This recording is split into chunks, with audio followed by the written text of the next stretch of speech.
नमो अस्तु भगवन् विश्वेश्वराय महादेवाय त्र्यंबकाय त्रिपुरान्तकाय त्रिकाग्निकालाय कालाग्निरुद्राय नीलकण्ठाय मृत्युञ्जयाय सर्वेश्वराय सदाशिवाय शङ्कराय श्रीमन्महादेवाय नमः। नमो अस्तु भगवन् विश्वेश्वराय महादेवाय त्र्यंबकाय त्रिपुरान्तकाय त्रिकाग्निकालाय कालाग्निरुद्राय नीलकण्ठाय मृत्युञ्जयाय सर्वेश्वराय सदाशिवाय शङ्कराय श्रीमन्महादेवाय नमः। नमो अस्तु भगवन् विश्वेश्वराय महादेवाय त्र्यंबकाय त्रिपुरान्तकाय त्रिकाग्निकालाय कालाग्निरुद्राय नीलकण्ठाय मृत्युञ्जयाय सर्वेश्वराय सदाशिवाय शङ्कराय श्रीमन्महादेवाय नमः। नमो अस्तु भगवन् विश्वेश्वराय महादेवाय त्र्यंबकाय त्रिपुरान्तकाय त्रिकाग्निकालाय कालाग्निरुद्राय नीलकण्ठाय मृत्युञ्जयाय सर्वेश्वराय सदाशिवाय शङ्कराय श्रीमन्महादेवाय नमः। नमो अस्तु भगवन् विश्वेश्वराय महादेवाय त्र्यंबकाय त्रिपुरान्तकाय त्रिकाग्निकालाय कालाग्निरुद्राय नीलकण्ठाय मृत्युञ्जयाय सर्वेश्वराय सदाशिवाय शङ्कराय श्रीमन्महादेवाय नमः। ಶಿವನ ಮಂತ್ರಗಳೆಂದರೆ ಅತ್ಯಂತ ಶಕ್ತಿಶಾಲಿ ಮತ್ತು ಪವಿತ್ರವೆಂದು ಪರಿಗಣಿಸಲಾಗುತ್ತೆ. ಶಿವನು ಸಂಹಾರಕ ಮಾತ್ರವಲ್ಲ, ಕರುಣಾಮಯಿ, ಅನುಗ್ರಹದಾತ. ಇವನ ಮಂತ್ರಗಳನ್ನು ಮತ್ತು ಇವನ ಕಥೆಯನ್ನು ಆರಾಧನೆ ಮಾಡೋದ್ರಿಂದ ಆರೋಗ್ಯವನ್ನು ಕಾಪಾಡ್ತಾನೆ, ಭಯವನ್ನು ನಿವಾರಣೆ ಮಾಡ್ತಾನೆ, ಆಯುಷ್ಯವನ್ನು ವೃದ್ಧಿಸ್ತಾನೆ, ಮಾನಸಿಕ ಒತ್ತಡವು ಕಡಿಮೆಯಾಗುತ್ತೆ, ಆತ್ಮಶಾಂತಿ ಮತ್ತು ಧೈರ್ಯ ನಮ್ಮಲ್ಲಿ ಮೂಡುತ್ತೆ, ಪಾಪಕ್ಷಯ ಮತ್ತು ಪುಣ್ಯ ವೃದ್ಧಿಯಾಗುತ್ತೆ, ಪಂಚಭೂತಗಳ ಸಮತೋಲನವಾಗುತ್ತೆ. ಇಂತಹ ಅದ್ಭುತವಾದಂತಹ ವೈಶಿಷ್ಟ್ಯಗಳನ್ನು ಶಿವನ ಮಂತ್ರಗಳು ಹೊಂದಿರುತ್ತೆ. ಅಂತಹ ಮಂತ್ರಗಳ ಪಾರಾಯಣವನ್ನು ಈ ಶಿವರಾತ್ರಿಯ ದಿನ ನಾವು ಕೂಡ ಮಾಡೋಣ. ಪೂರ್ಣ ಪ್ರಮಾಣವಾಗಿ ಮಂತ್ರಗಳ ಪಾರಾಯಣವನ್ನು ಕೇಳೋದ್ರಿಂದಲೇ ಅದೆಷ್ಟೋ ಕಷ್ಟಗಳು, ತೊಂದರೆ, ತಾಪತ್ರಯಗಳು ದೂರವಾಗುತ್ತೆ. ತಡ ಮಾಡೋದು ಬೇಡ, ಮಂತ್ರಗಳ ಪಾರಾಯಣವನ್ನು ಮಾಡೋಣ. ಸ್ಕಿಪ್ ಮಾಡದೆ ವಿಡಿಯೋನ ಪೂರ್ತಿಯಾಗಿ ನೋಡಿ. नमो अस्तु भगवन् विश्वेश्वराय महादेवाय त्र्यंबकाय त्रिपुरान्तकाय त्रिकाग्निकालाय कालाग्निरुद्राय नीलकण्ठाय मृत्युञ्जयाय सर्वेश्वराय सदाशिवाय शङ्कराय श्रीमन्महादेवाय नमः। नमो अस्तु भगवन् विश्वेश्वराय महादेवाय त्र्यंबकाय त्रिपुरान्तकाय त्रिकाग्निकालाय कालाग्निरुद्राय नीलकण्ठाय मृत्युञ्जयाय सर्वेश्वराय सदाशिवाय शङ्कराय श्रीमन्महादेवाय नमः। नमो अस्तु भगवन् विश्वेश्वराय महादेवाय त्र्यंबकाय त्रिपुरान्तकाय त्रिकाग्निकालाय कालाग्निरुद्राय नीलकण्ठाय मृत्युञ्जयाय सर्वेश्वराय सदाशिवाय शङ्कराय श्रीमन्महादेवाय नमः। नमो अस्तु भगवन् विश्वेश्वराय महादेवाय त्र्यंबकाय त्रिपुरान्तकाय त्रिकाग्निकालाय कालाग्निरुद्राय नीलकण्ठाय मृत्युञ्जयाय सर्वेश्वराय सदाशिवाय शङ्कराय श्रीमन्महादेवाय नमः। नमो अस्तु भगवन् विश्वेश्वराय महादेवाय त्र्यंबकाय त्रिपुरान्तकाय त्रिकाग्निकालाय कालाग्निरुद्राय नीलकण्ठाय मृत्युञ्जयाय सर्वेश्वराय सदाशिवाय शङ्कराय श्रीमन्महादेवाय नमः। नमो अस्तु भगवन् विश्वेश्वराय महादेवाय त्र्यंबकाय त्रिपुरान्तकाय त्रिकाग्निकालाय कालाग्निरुद्राय नीलकण्ठाय मृत्युञ्जयाय सर्वेश्वराय सदाशिवाय शङ्कराय श्रीमन्महादेवाय नमः। नमो अस्तु भगवन् विश्वेश्वराय महादेवाय त्र्यंबकाय त्रिपुरान्तकाय त्रिकाग्निकालाय कालाग्निरुद्राय नीलकण्ठाय मृत्युञ्जयाय सर्वेश्वराय सदाशिवाय शङ्कराय श्रीमन्महादेवाय नमः। नमो अस्तु भगवन् विश्वेश्वराय महादेवाय त्र्यंबकाय त्रिपुरान्तकाय त्रिकाग्निकालाय कालाग्निरुद्राय नीलकण्ठाय मृत्युञ्जयाय सर्वेश्वराय सदाशिवाय शङ्कराय श्रीमन्महादेवाय नमः। नमो अस्तु भगवन् विश्वेश्वराय महादेवाय त्रयम्बकाय त्रिपुरान्तकाय त्रिकाग्निकालाय कालाग्निरुद्राय नीलकण्ठाय मृत्युञ्जयाय सर्वेश्वराय सदाशिवाय शङ्कराय श्रीमन्महादेवाय नमः। नमो अस्तु भगवन् विश्वेश्वराय महादेवाय त्रयम्बकाय त्रिपुरान्तकाय त्रिकाग्निकालाय कालाग्निरुद्राय नीलकण्ठाय मृत्युञ्जयाय सर्वेश्वराय सदाशिवाय शङ्कराय श्रीमन्महादेवाय नमः। नमो अस्तु भगवन् विश्वेश्वराय महादेवाय त्रयम्बकाय त्रिपुरान्तकाय त्रिकाग्निकालाय कालाग्निरुद्राय नीलकण्ठाय मृत्युञ्जयाय सर्वेश्वराय सदाशिवाय शङ्कराय श्रीमन्महादेवाय नमः। नमो अस्तु भगवन् विश्वेश्वराय महादेवाय त्रयम्बकाय त्रिपुरान्तकाय त्रिकाग्निकालाय कालाग्निरुद्राय नीलकण्ठाय मृत्युञ्जयाय सर्वेश्वराय सदाशिवाय शङ्कराय श्रीमन्महादेवाय नमः। नमो अस्तु भगवन् विश्वेश्वराय महादेवाय त्रयम्बकाय त्रिपुरान्तकाय त्रिकाग्निकालाय कालाग्निरुद्राय नीलकण्ठाय मृत्युञ्जयाय सर्वेश्वराय सदाशिवाय शङ्कराय श्रीमन्महादेवाय नमः। नमो अस्तु भगवन् विश्वेश्वराय महादेवाय त्रयम्बकाय त्रिपुरान्तकाय त्रिकाग्निकालाय कालाग्निरुद्राय नीलकण्ठाय मृत्युञ्जयाय सर्वेश्वराय सदाशिवाय शङ्कराय श्रीमन्महादेवाय नमः। नमो अस्तु भगवन् विश्वेश्वराय महादेवाय त्रयम्बकाय त्रिपुरान्तकाय त्रिकाग्निकालाय कालाग्निरुद्राय नीलकण्ठाय मृत्युञ्जयाय सर्वेश्वराय सदाशिवाय शङ्कराय श्रीमन्महादेवाय नमः। नमो अस्तु भगवन् विश्वेश्वराय महादेवाय त्रयम्बकाय त्रिपुरान्तकाय त्रिकाग्निकालाय कालाग्निरुद्राय नीलकण्ठाय मृत्युञ्जयाय सर्वेश्वराय सदाशिवाय शङ्कराय श्रीमन्महादेवाय नमः। नमो अस्तु भगवन् विश्वेश्वराय महादेवाय त्रयम्बकाय त्रिपुरान्तकाय त्रिकाग्निकालाय कालाग्निरुद्राय नीलकण्ठाय मृत्युञ्जयाय सर्वेश्वराय सदाशिवाय शङ्कराय श्रीमन्महादेवाय नमः। नमो अस्तु भगवन् विश्वेश्वराय महादेवाय त्रयम्बकाय त्रिपुरान्तकाय त्रिकाग्निकालाय कालाग्निरुद्राय नीलकण्ठाय मृत्युञ्जयाय सर्वेश्वराय सदाशिवाय शङ्कराय श्रीमन्महादेवाय नमः। नमो अस्तु भगवन् विश्वेश्वराय महादेवाय त्रयम्बकाय त्रिपुरान्तकाय त्रिकाग्निकालाय कालाग्निरुद्राय नीलकण्ठाय मृत्युञ्जयाय सर्वेश्वराय सदाशिवाय शङ्कराय श्रीमन्महादेवाय नमः। नमो अस्तु भगवन् विश्वेश्वराय महादेवाय त्रयम्बकाय त्रिपुरान्तकाय त्रिकाग्निकालाय कालाग्निरुद्राय नीलकण्ठाय मृत्युञ्जयाय सर्वेश्वराय सदाशिवाय शङ्कराय श्रीमन्महादेवाय नमः।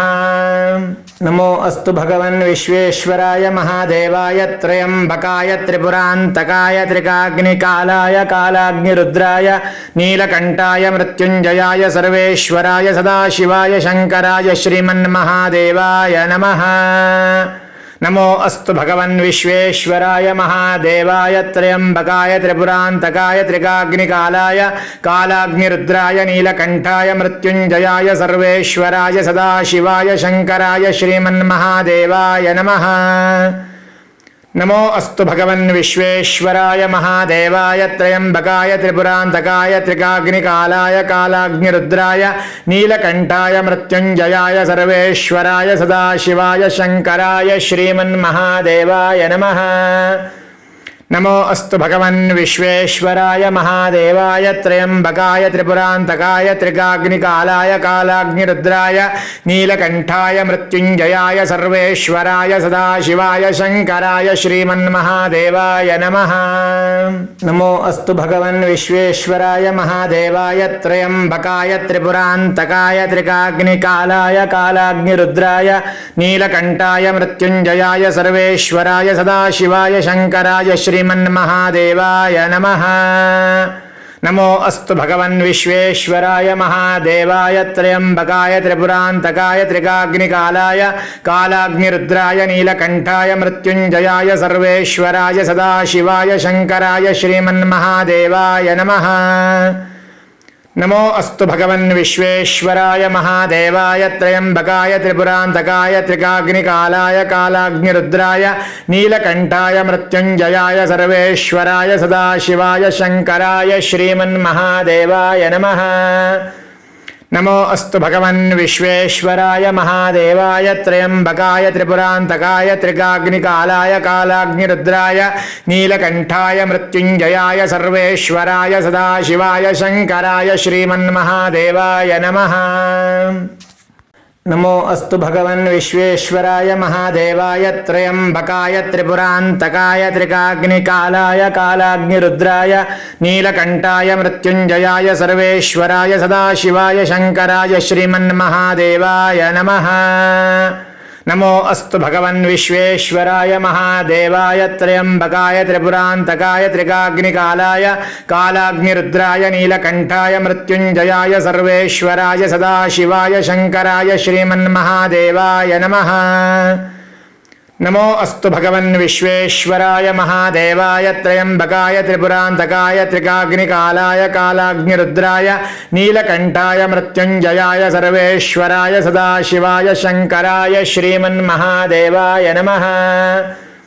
नमो अस्तु भगवन् विश्वेश्वराय महादेवाय त्रयंबकाय त्रिपुरान्तकाय त्रिकाग्निकालाय कालाग्निरुद्राय नीलकण्ठाय मृत्युञ्जयाय सर्वेश्वराय सदाशिवाय शङ्कराय श्रीमन्महादेवाय नमः। नमो अस्तु भगवन् विश्वेश्वराय महादेवाय त्रयंबकाय त्रिपुरान्तकाय त्रिकाग्निकालाय कालाग्निरुद्राय नीलकण्ठाय मृत्युञ्जयाय सर्वेश्वराय सदाशिवाय शङ्कराय श्रीमन्महादेवाय नमः।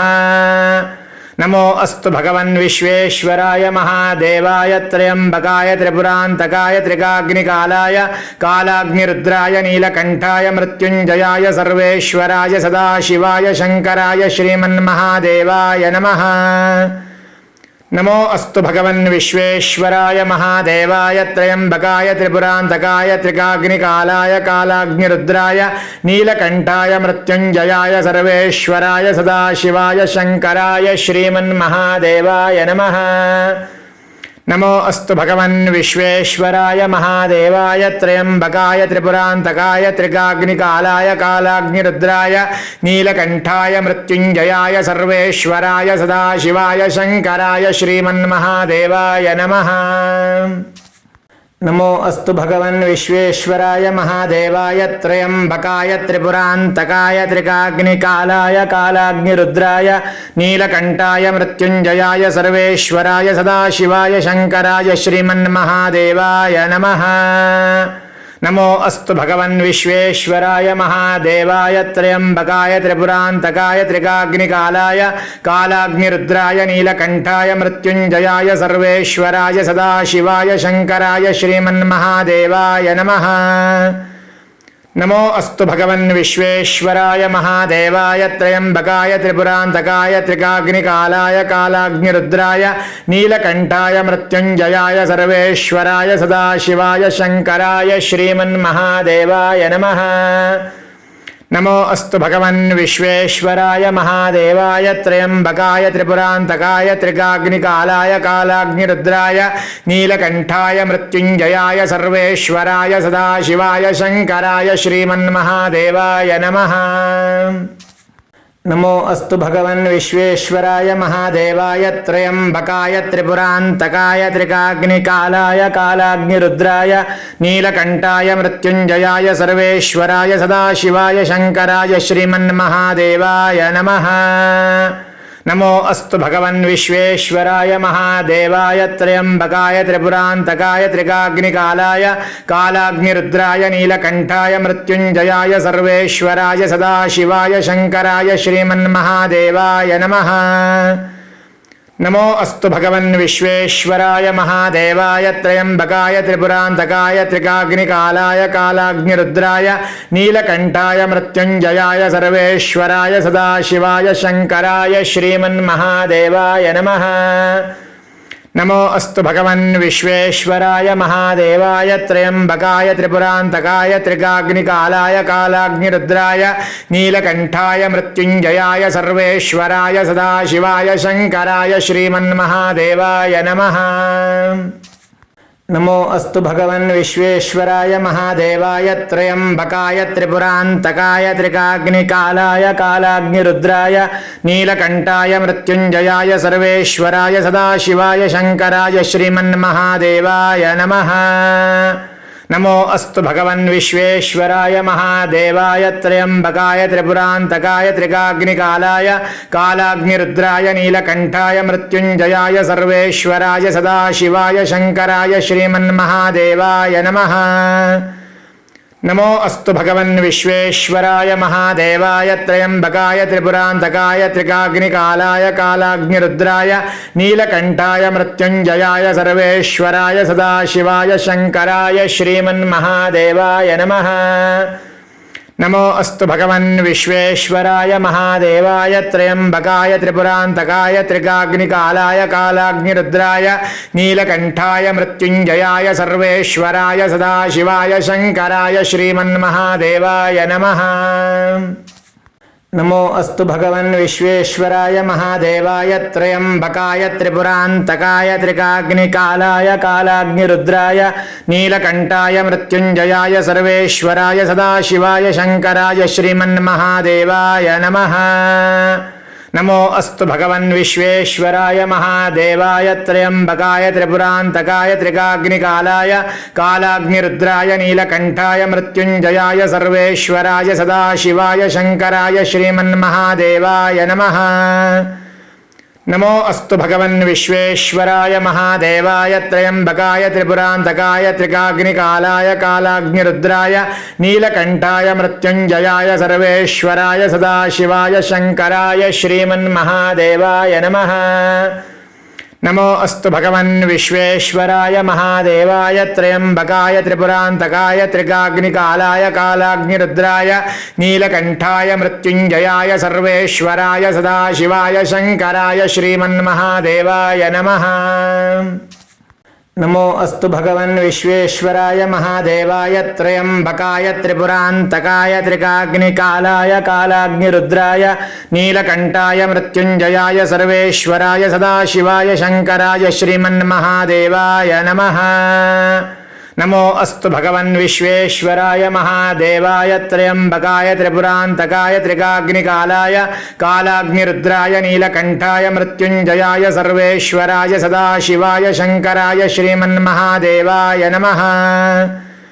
नमो अस्तु भगवन् विश्वेश्वराय महादेवाय त्र्यम्बकाय त्रिपुरान्तकाय त्रिकाग्निकालाय कालाग्निरुद्राय नीलकण्ठाय मृत्युञ्जयाय सर्वेश्वराय सदाशिवाय शङ्कराय श्रीमन्महादेवाय नमः।